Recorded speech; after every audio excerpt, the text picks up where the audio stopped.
दोस्तों आज की कहानी है बहू अब मायके को भूल जा ससुराल की जिम्मेदारियां निभाओ। दोस्तों कहानी शुरू करने से पहले अगर हमारे चैनल को सब्सक्राइब नहीं किया हो तो कर लीजिए ताकि आपके पास पहुंचे हर नया वीडियो। देख मोहिनी, पते की बात करती हूँ। जो बहू अपने मायके वालों के जितने करीब होती हैं वह अपने ससुराल से उतनी ही दूर हो जाती हैं।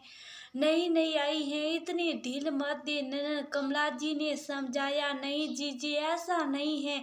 ना जाने क्यों सभी लोग ऐसा कहते, लेकिन अगर मायके और ससुराल के बीच संतुलन बनाकर लोग मायके और ससुराल के बीच एक मर्यादा और रेखा रखो तो कोई परेशानी नहीं आती। एक बहू भी तो आखिर एक बेटी भी होती है। हम क्यों चाहते कि विवाह के बाद वह बस सिर्फ बहू बनकर रहे। अरे जब हमारा बेटा किसी का पति होने के साथ हमारा बेटा भी रहता है तो हम केवल अपनी बहू को ही क्यों बदलना चाहते। देख मोहिनी, ये तो जमाने की रीत है।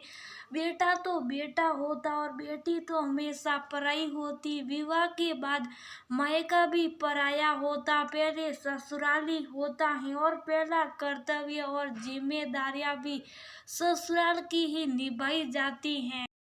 कमला जी ने कहा। जीजी, सब नजरिए और विचारों का खेल। जिस नजर से दुनिया देखोगे वैसा ही नजर आएगी। मेरे लिए तो मेरी बेटी और बहू में कोई फर्क नहीं है और वैसे ससुराल और मायके के परिवारों में कोई फर्क है। जो मैंने सहा वो मेरी बहू नहीं सहेगी और मैं इस तरह के व्यवहार और विचारों से अपनी बहू को परायेपन का एहसास तो बिल्कुल भी नहीं करवाऊंगी। अरे रिश्तों तो दिल से जोड़े जाते, उन्हें जबरदस्ती नहीं बांधा जाता और ऐसे रिश्तों से परिवार भी जुड़ता, मोहिनी जी ने कहा।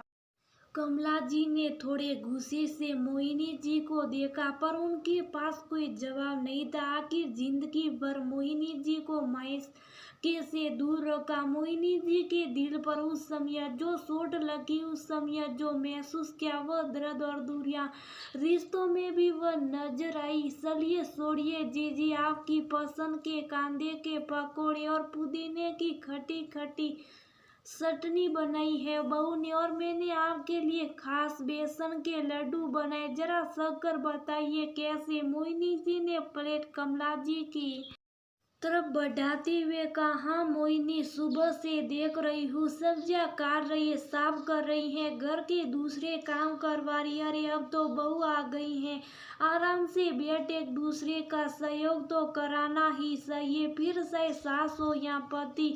मोहिनी जी कपड़ों की तह करते हुए मुस्कुराते हुए कहा। मम्मी जी, मैंने सब्जियां बना दी हैं और आटा गूंथ दिया। राधा बाई से कह दिया वे रोटियां सेक देगी। वैसे भी बुआ जी को गरम खाने की आदत है। थैंक यू मम्मी जी, आप हमेशा मेरी मदद कराती हो। बहू मीनाक्षी ने कहा। हाँ बहू, जब परिवार अपना है तो परिवार के सभी सदस्यों को मिलजुल कर ही काम कराना होता। कहने भर से परिवार नहीं हो जाता। अब तू जल्दी जा, 11 बजने को। सुबह 10 बजे समधी जी की आंखों का ऑपरेशन था ना, कहा था तुझे। चली जा, मैं दोपहर बाद समीर बड़ा बेटा के साथ आती हूँ। समीर की जरूरी मीटिंग थी इसलिए उसे ऑफिस जाना पड़ा। किसी भी चीज की जरूरत हो तो बेशक फोन कर देना।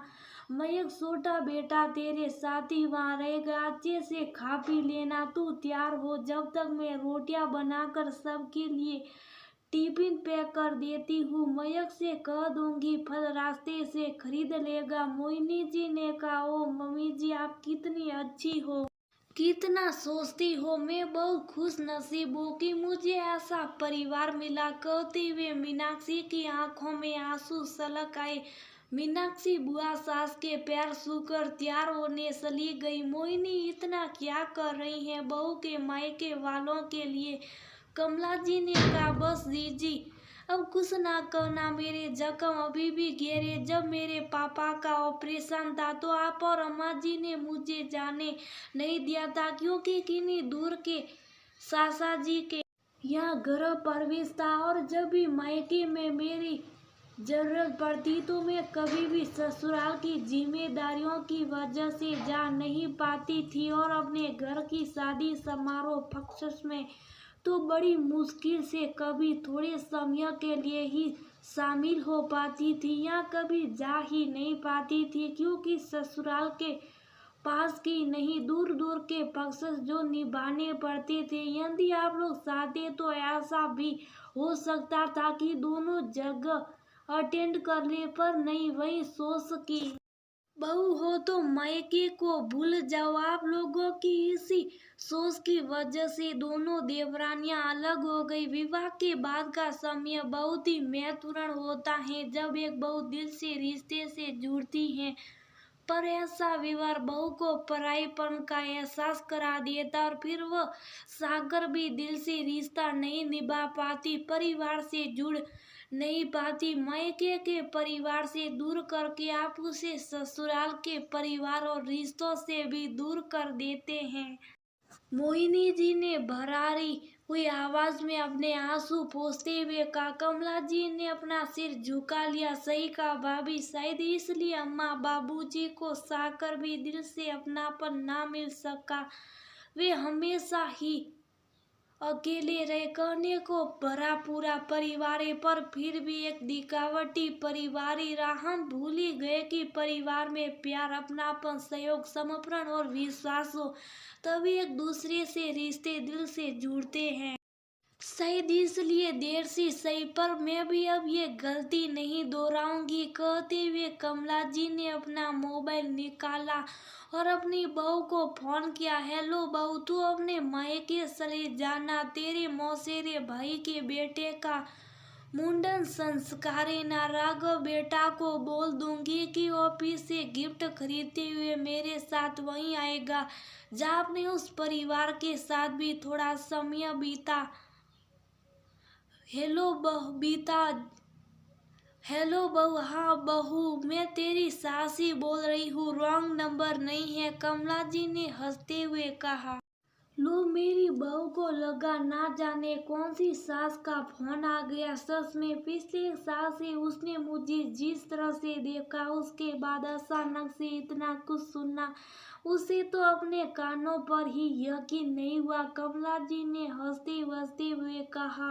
मोहिनी जी और कमला जी हंसने लगी, क्योंकि उन्हें पता था परिवार में इसी तरह प्यार और खुशियाँ हमेशा रहेगी। दोस्तों, अक्सर कहा जाता है कि जो बहू मायके के परिवार के करीब होती हैं वह ससुराल से दूर हो जाती हैं, पर यदि दोनों परिवारों में संतुलन बनाकर चला जाए तो ये बात गलत साबित हो सकती है। हम कह तो देते हैं कि बहू को बेटी के समान रखते, पर बहू को उसके मायके से दूर करके क्या सच में हम अपनी बहू को दिल से बेटी की तरह मान पाते? परिवार परिवार होता है, चाहे मायके का हो या ससुराल का। जब एक बेटा विवाह के बाद बेटा बहू के पति के साथ ही बेटा भी रहता है, तो बहू के साथ ही किसी की बेटी भी रहती है। बहू को भी मायके वाले परिवार से जुड़े रहने दीजिए, देखना वह अपने ससुराल वाले नए परिवार के रिश्तों से भी हमेशा के लिए खुद ब खुद